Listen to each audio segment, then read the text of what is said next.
아멘. 좀 다시 한 번 더 할렐루야. 아멘. 예수님의 성탄을 축하하며 또 하나님을 예배하는 이 귀한 자리에 오신 여러분 모두를 축복합니다. 또한 우리 주님의 성탄의 기쁨과 평강이 여러분의 심령 속에, 삶 속에, 가정 속에 충만하게 임하기를 기원합니다. 여러분, 예수님은 유대 땅 베들레헴으로 오셨습니다. 베들레헴으로 오신 이유에 대하여 지난 주일 제가 말씀을 드렸습니다. 이미 예수님의 오심은 미가 선지자의 예언을 이루시기 위하여, 성취하기 위하여 오셨습니다. 그렇지만 여러분, 예수님은 미가 선지자의 예언을 성취함과 동시에 베들레헴으로 오신 것은 그분의 오신 목적을 가장 잘 보여주는 것이죠. 예수님은 이 땅에 생명을 주시는 떡으로 오셨습니다. 그래서 예수를 구주로 영접한 자들은 다시는 영혼의 허기짐, 영혼의 주림을 경험하지 않습니다. 예수님을 구주로 모신 이후에 사는 성도들의 삶은 예수님 때문에 영원히 배부름을 느끼는 겁니다. 영혼의 만족함을 느끼는 겁니다. 가난해도 만족하고 아파도 만족하고 많은 것이 주어져도 그것이 나를 만족하는 것이 아니라 예수님이 나를 만족하게 하는 것입니다.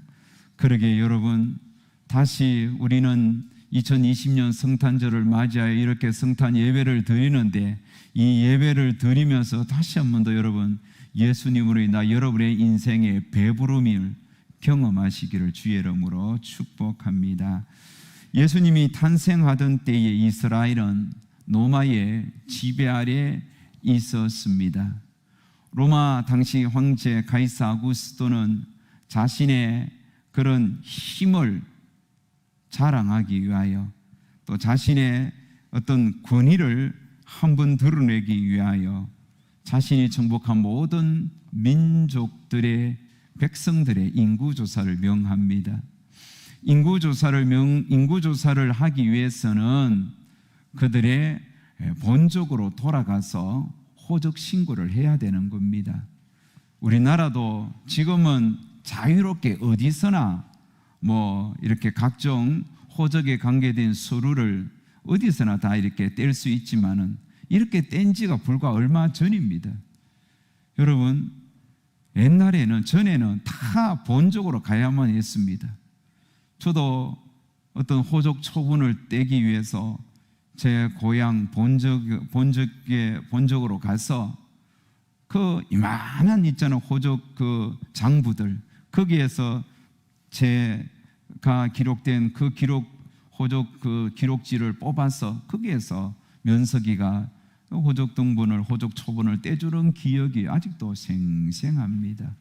하물며 여러분, 예수님이 오시는 그 당시에 호적하기 위하여 당연히 고향으로 돌아가는 것은 너무나 마땅한 일이겠죠. 자, 요셉은 유다 족속 다윗의 후손이었기 때문에 다윗의 동네인 베들레헴으로 가야만 했습니다. 요셉이 살았던 동네는 어디냐면 나사렛입니다. 갈릴리 주변에 있는 나사렛입니다. 그래서 나사렛에서 베들레헴까지 가려면 이게 하루 이틀 가는 거리가 아닙니다. 지리적으로 직선으로 가면 170km 거리입니다. 그런데 여러분, 당시에 갈릴리에서 그 베들레헴까지, 나사렛에서 베들레헴까지 가려면 사마리아도 이렇게 위에서 돌아가고, 또 예루살렘을 거쳐서 베들레헴까지 가는 그 길은 아마 적게 잡아도 한 230-40km는 되었을 것입니다. 230-40km, 그것도 여러분 교통수단이 있는 것도 아니고 걸어서 가야 하는 겁니다. 하루에 여러분 건강한 사람이 걸을 수 있는 거리가 얼마나 될까요? 물론 사람들마다 다르겠지만 제가 군에서 40km를 하루 동안 걸어본 경험이 있습니다. 여러분, 건강하면 한 하루 동안 40km는 걸을 수가 있습니다. 그렇다고 봤을 때 240km 정도는 여러분 사륙이 24, 적어도 6일은 걸어야 됩니다. 그런데 지금 요셉은 약혼자 마리아가 임신 중에 있습니다. 임신 중에 있는 그 무거운 몸으로 230km 되는 그 길을 걸어가기에는 만만치 않았을 것입니다. 건강한 사람도 6, 7일 걸리는데 아마 마리아는 안 걸려도 좋게 10일 이상은 걸렸을 것입니다. 그렇게 힘든 길을 한 발짝 한 발짝 옮겨서 베들레헴에 도착했습니다. 그런데 도착하자마자 상고가 시작되었고 곧 아이가 나오려고 합니다. 베들레헴에는 이미 먼저 온 자들, 각지에 흩어져서 살던 그 베들레헴 출신들이 베들레헴으로 돌아와서 다 빈방을 잡았기 때문에 방이 없었습니다. 늦게 도착한 마리아에게, 요셉에게 주어진 여간이 없었습니다. 여간 방이 없었습니다. 그래서 곳곳에 빈방을 찾았지만 빈방을 구하지 못했을 때 어느 하루만 마구간을 구하게 되죠. 그곳에서 이 아이를 출산하게 되는데, 그렇게 출산된 아이가 바로 우리 주 예수 그리스도이십니다. 말씀을 준비하면서 참 예수님의 오심이 왜 이렇게 초라할까? 아이가 태어났으면 마땅히 어디에 누일 공간이 필요하잖아요. 누일 곳이 필요하잖아요.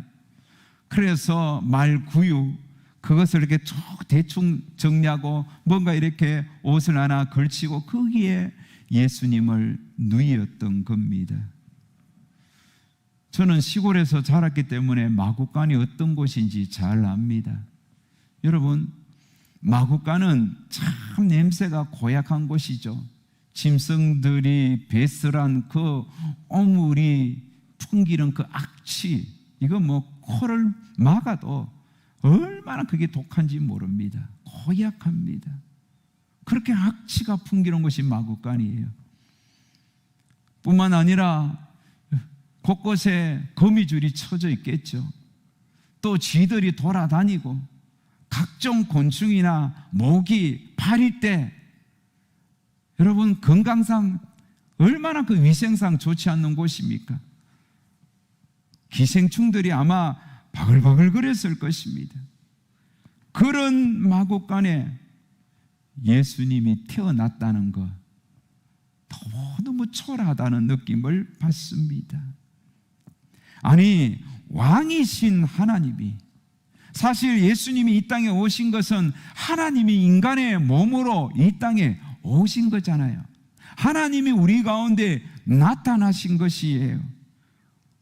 만왕의 왕이요 만주의 주가 되시며 천지를 창조하신 창조자 하나님이 이 땅에 오신다면 여러분 얼마나 화려하고 얼마나 영광스러운 일입니까? 그런데 이렇게 초라하게, 이렇게 정말 보잘것없는 가운데 왜 이런 방식으로 오셨느냐, 여기에 대한 의문을 우리는 갖게 됩니다.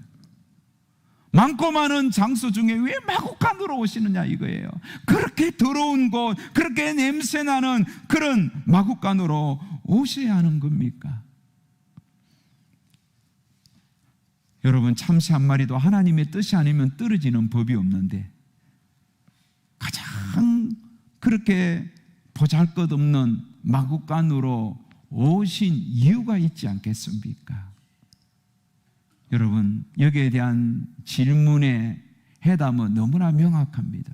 예수님이 왜 낮고 천한 마구간에 왔을까요? 그곳이 가장 낮은 곳이기 때문입니다. 이 땅에서 가장 초라하고 가장 보잘것없고 가장 낮은 곳이 마구간입니다. 아마 마구간보다 더 낮은 곳이 있었다면 예수님은 그곳으로 오셨을 거예요. 왜 그렇게 낮은 곳으로 오셨을까? 왜 가장 보잘것없는 곳으로 예수님이 왜 선택해서 오셨을까요? 여기에 대한 답도 명확합니다. 예수님은요, 높은 사람 구원하기 위해서, 위대한 사람만 구원하기 위해서, 힘 있는 사람만 구원하기 위해서 오신 것이 아니라 아무도 그들도 보지 않는, 사람들이 무시하고 사람들이 외면하는 그런 가장 천하고 가장 낮은 자도 구원하기 위하여 그렇게 스스로 그 낮은 곳을 선택하여 오신 것입니다. 왕이신 그분이 가장 낮은 자리에 왔다면, 여러분, 예수님의 그 오심 자체는 가장 높은 자로부터 가장 낮은 자 구분하지 아니하고 하나님이 구원하시기로 작정된 모든 자들을 구원하시려는 하나님의 구원의 사역의 범위, 구원의 어떤 스펙트럼을 보여주는 거예요. 하나님은 이렇게 높은 사람이나 낮은 사람을 막론하고 하나님이 기뻐하시는 사람들은 다 구원하기 위해서 오신 거예요. 그러니 가장 낮은 곳으로 오셨던 것입니다. 오늘 본문은 이렇게 가장 낮은 곳으로 오신 예수님에 대하여 이렇게 말씀하죠. 사람의 모양으로 나타나사 자기를 낮추시고 죽기까지 복종하셨으니, 사람의 모양으로 나타나사 자기를 낮추시고 죽기까지 복종하신 것. 예수님이 말구예로 오신 것은 이렇게 하나님께서 자기를 가장 낮은 곳까지 자기를 낮추셨다는 것입니다. 기독교 변증가인 오스키니스라는 유명한 사람이 있습니다. 그는 예수님의 성탄에 대하여, 예수님의 오심에 대하여 이렇게 표현했습니다. 위대한 하강이다. 위대한 하강이다. 예수님의 오심은 위대한 낮아짐이라는 거예요. 보통 여러분, 사람들은 높아질 때 위대하다는 그런 거예요. 높아질 때 위대하다는 거예요. 말단 사원에서 회장 자리까지 올라가는 것, 그게 위대한 상승이잖아요. 그게 위대한 거예요. 가난한 자가 큰 부를 이룬 것, 면석이가 대통령이 되고, 이렇게 여러분 낮은 곳에서 위로 올라가는 것을 위대하다 그러지, 높은 곳에서 가장 낮은 자리로 떨어지는 것을 어떻게 위대하다라고 말할 수 있겠습니까? 그러나 여러분, 예수님의 낮아지심은 위대한 겁니다. 왜요? 가장 낮은 자에 있는 그 천한 자까지도 구원하시기 위한 계획 때문에 스스로 낮은 곳을 선택하셔서, 사람들은 외면하고 사람들은 그들도 보지 않았던 그런 사마리아 여인과 같은 자, 간음 중에 잡힌 자, 세리마태, 여러분 정말 누구도 그를 귀하게 보지 않은 그런 연약한 자들을 구원하시기 위하여 가장 낮은 곳으로 예수님은 오셨던 것입니다. 사랑하는 여러분,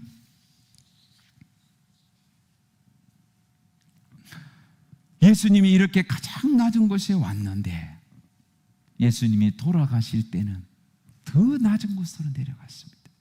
더 초라한 곳으로 내려가셨습니다. 그것이 어디입니까? 십자가입니다. 십자가는 말구요보다 더 천한 곳입니다. 십자가는 말구요보다 더 낮은 곳입니다. 여러분, 왜 예수님이 십자가까지 낮아졌을까요? 이유는 십자가에 못 박혀 죽을 수밖에 없는 그 흉악한 죄인도 예수님은 구원해 주시기 위하여, 그 마지막 순간에 죽어가는 그 영혼마저도 건져주시기 위하여, 그래서 존귀한 자로 다시 높여주시기 위하여 예수님은 십자가까지 낮아져 내려가신 것입니다.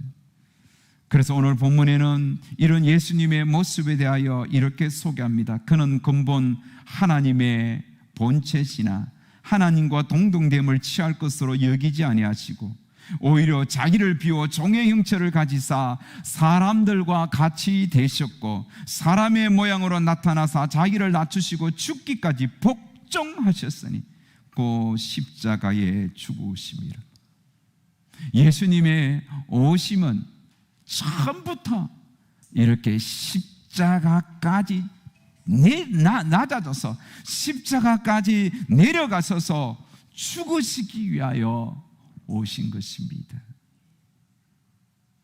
사랑하는 여러분, 예수님의 위대한 하강의 모습을 한번 쭉 걸어보면 예수님이 어떤 분인지 우리는 깨닫게 되지요.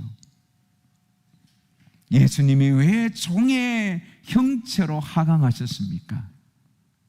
종을 구원하기 위해서. 예수님이 왜 사람의 모양으로 하강하셨습니까? 왕이시고 창조주의 하나님이신데 자기 백성 사람을 건지시기 위하여. 왜 하나님이 자기를 이렇게 낮추었습니까? 왜 예수님께서 이렇게 죽기까지, 십자가에 죽기까지 복종하셨습니까? 그래야만 자기 백성을 살리기 때문이에요. 오직 예수님은 자신이 선택한 모든 백성 하나도 잃어버리지 아니하고 건지시기 위하여 스스로 가장 낮은 자리로 선택하여 오시고 그곳에서 십자가에 못 박혀 돌아가셨던 겁니다. 그러므로 여러분, 예수님은 모두를 다 품을 수 있습니다. 예수님은 모든 자들을 다 이해할 수 있습니다. 가난한 자도 이해하고 부유한 자도 이해하고 연약한 자도 건강한 자도 다 예수님은 품을 수가 있습니다. 억울한 누명을 뒤집어 선 예수님께서 누명을 뒤집은 선 자도 품을 수 있고, 제자의 배신을 당한 예수님께서 배신당하여 힘들어하는 사람도 품을 수가 있고요. 예수님은 소송을 당했기 때문에 소송당하는 자도 품을 수가 있습니다. 가난한 동네에 사셨기 때문에 가난으로 찌들이고 가난으로 힘겨워하는 성도들도 품을 수 있습니다. 집 없이 정처 없이 집 없이 여우도 굴이 있고, 여러분 예수님은 머리 둘 곳이 없을 정도로 그렇게 가난하게 사셨고 집 없이 사셨기 때문에 집 없는 자의 그런 고통과 아픔도 예수님은 너무나 잘 아셔요. 예수님은 이 모든 자들을 다 품을 수 있습니다. 그러므로 누구든지 예수님께 나아가면 됩니다. 슬픈 마음을 가진 자도 예수께 가면 슬픔이 기쁨으로 바뀌는 역사를 경험합니다. 의에 줄이고 목마른 자도 예수께로 가면 예수님께서 그 심령을 은혜로 채워주는 것을 경험할 수 있다는 것입니다. 오늘은 여러분 2020년 성탄절입니다. 이렇게 우리를 품어주시기 위하여, 우리를 건져주시기 위하여 이 땅에 오신 예수 그리스도께 찬양과 경배를 올리는 날이 바로 오늘 성탄절입니다. 그러므로 여러분, 성탄을 맞이하는 저와 여러분은 내 삶과 형편이 어떠하든지 간에 거두절미하고 우리는 우리 가운데 오신 예수 그리스도께 진심을 다하여 찬양과 경배를 올리며 기뻐하며 감사해야 하는 겁니다. 이렇게 성탄에 참 복된 날이 우리 가운데 임했음에도 불구하고 예수님은 마치 나와 전혀 상관이 없는 양 살아가는 사람들이 이 세상에는 참 많습니다. 심지어 성도들 중에도 이렇게 주님이 우리 가운데 구원해 주러 오셨더니 정말 우리 기독교인들에게는 축제와 같은 이 귀한 날에도 무덤덤하게 살아가는 영혼들이 얼마나 많은지 모릅니다. 물론 원래는 여러분 코로나로 인하여 이렇게 예배 드린 것 자체가 정말 조심스럽고 또 조심스럽습니다. 그러게 교회에 오셔서 예배 드리는 것도 귀하고 가정에서 안전하게 예배 드리는 것도 참 귀합니다. 잘하신 것입니다. 문제는 이런 저런 것을 다 떠나서 예수님의 탄생 그 자체 하나만으로 성도된 저와 여러분은 기쁨이 되느냐, 이것을 한번 물어봐야 되겠습니다.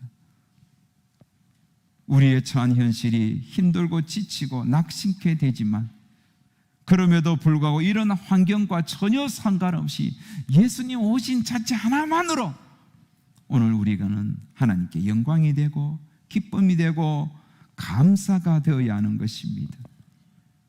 뿐만 아니라 여러분, 예수님이 왜 오셨습니까?